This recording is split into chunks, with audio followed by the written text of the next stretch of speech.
എല്ലാ വർഷവും IPL സമയമാകുമ്പോൾ ഏറ്റവും കൂടുതൽ ട്രോളിനിരയാകുന്ന ഒരു ടീമാണ് royal Challengers Bengaluru.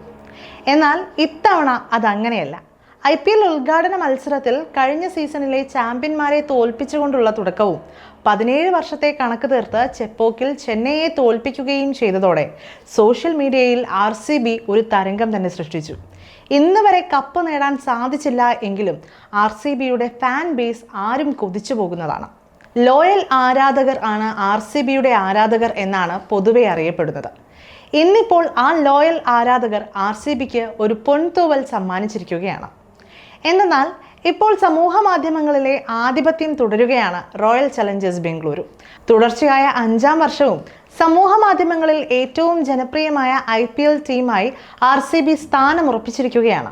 Social media analytics ടൂളായ സോഷ്യൽ ഇൻസൈഡർ, SEMrush എന്നിവയുടെ കണക്കുകൾ അനുസരിച്ച് ഇൻസ്റ്റാഗ്രാം, ട്വിറ്റർ, യൂട്യൂബ്, ഫേസ്ബുക്ക് എന്നിവയിലായി റോയൽ ചലഞ്ചേഴ്സ് ബംഗളൂരുവിൻ്റെ പോസ്റ്റുകൾക്ക് 2 ബില്യൺ എൻഗേജ്മെൻറ്റുകളുണ്ട്. ഇക്കാര്യത്തിൽ 2ാം സ്ഥാനത്തുള്ള ചെന്നൈ സൂപ്പർ കിങ്സിനേക്കാൾ 25% അധികമാണ് RCBയുടെ സോഷ്യൽ മീഡിയ എൻഗേജ്മെൻറ്റ്. അതിനിടെ എല്ലാ സമൂഹ മാധ്യമ പ്ലാറ്റ്ഫോമുകളിലും RCBക്ക് പുതിയ 5 മില്യൺ ഫോളോവേഴ്സിനെ കൂടി ലഭിച്ചിട്ടുണ്ട്. IPLന് പുറമെ ലോക കായിക ഭൂപടത്തിലും RCB സമൂഹ മാധ്യമങ്ങളിലെ ആധിപത്യം ഉറപ്പിക്കുന്നുണ്ട്.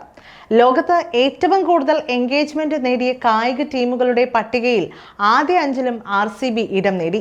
ഇൻസ്റ്റാഗ്രാമിൽ ഫുട്ബോൾ വമ്പന്മാരായ റയൽ മാഡ്രിഡിനും FC ബാഴ്സലോണയ്ക്കും തൊട്ട് പിന്നിലായി 3ാമനായാണ് RCBയുടെ സ്ഥാനം. Manchester United, Liverpool, Chennai super Kings തുടങ്ങിയവർ RCBക്ക് പിന്നിലാണ് എന്നതാണ് ഇവിടെ എടുത്തു പറയേണ്ട ഒന്ന്. സമൂഹ മാധ്യമങ്ങളിലെ ആരാധകരുടെ ഈ പിന്തുണയ്ക്ക് നന്ദി പറഞ്ഞ് RCB മാനേജ്മെന്റ് രംഗത്തെത്തിയിരുന്നു. RCB ഈ നേട്ടത്തിലെത്തിയത് ആരാധക പിന്തുണ കൊണ്ടാണ്. ആരാധകരുടെ ഊർജവും വിശ്വാസവും ഓരോ കളിയിലും പ്രകടമാണ്.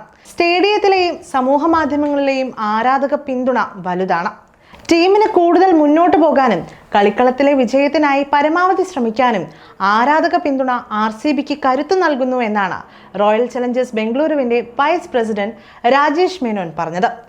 RCBയുടെ അടുത്ത മത്സരം ഏപ്രിൽ 2 ചിന്നസ്വാമി സ്റ്റേഡിയത്തിൽ വെച്ചാണ്. ഗുജറാത്ത് ടൈറ്റൻസിനെതിരെയാണ് മത്സരം. അതേസമയം ഈ മത്സരത്തിന്റെ ഏറ്റവും വലിയ പ്രത്യേകത എന്തെന്നാൽ RCBയുടെ ഹോം ഗ്രൗണ്ടിൽ വെച്ചാണ് മത്സരം നടക്കുന്നത് എന്നതാണ്.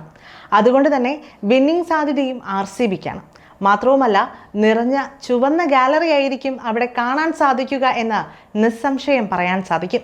കാരണം അതിനു മുൻപുള്ള 2 മത്സരങ്ങളും മറ്റു ടീമുകളുടെ ഹോം ഗ്രൗണ്ടിലായിരുന്നിട്ട് പോലും അവിടെയെല്ലാം RCBയെ പിന്തുണയ്ക്കാൻ RCBയുടെ ലോയൽ ആരാധകരുടെ ഒരു വലിയ തിരക്ക് കാണാൻ സാധിച്ചിരുന്നു. എന്തായാലും അടുത്ത മത്സരത്തിലും RCB തന്നെ വിജയിക്കുമെന്നാണ് വിന്നിംഗ് പ്രോബബിലിറ്റി നോക്കുമ്പോൾ മനസ്സിലാക്കാൻ സാധിക്കുന്നത്. അതേസമയം മറ്റൊരു പ്രത്യേകത കൂടി നാളത്തെ മത്സരത്തിനുണ്ട്. എന്നാൽ കഴിഞ്ഞ സീസൺ വരെ RCBയുടെ പ്രധാന താരങ്ങളിൽ ഒരാളായിരുന്നു മുഹമ്മദ് സിറാജ്. എന്നാൽ ഇത്തവണ സിറാജിനെ താരലേലത്തിലൂടെ ഗുജറാത്ത് ടൈറ്റൻസ് സ്വന്തമാക്കിയിരുന്നു. അതുകൊണ്ട് തന്നെ നാളത്തെ മത്സരത്തിൽ സിറാജ് RCBക്കെതിരെ പന്തെറിയുന്ന ഈ സീസണിലെ ആദ്യ മത്സരമാണ് എന്ന പ്രത്യേകതയുമുണ്ട്.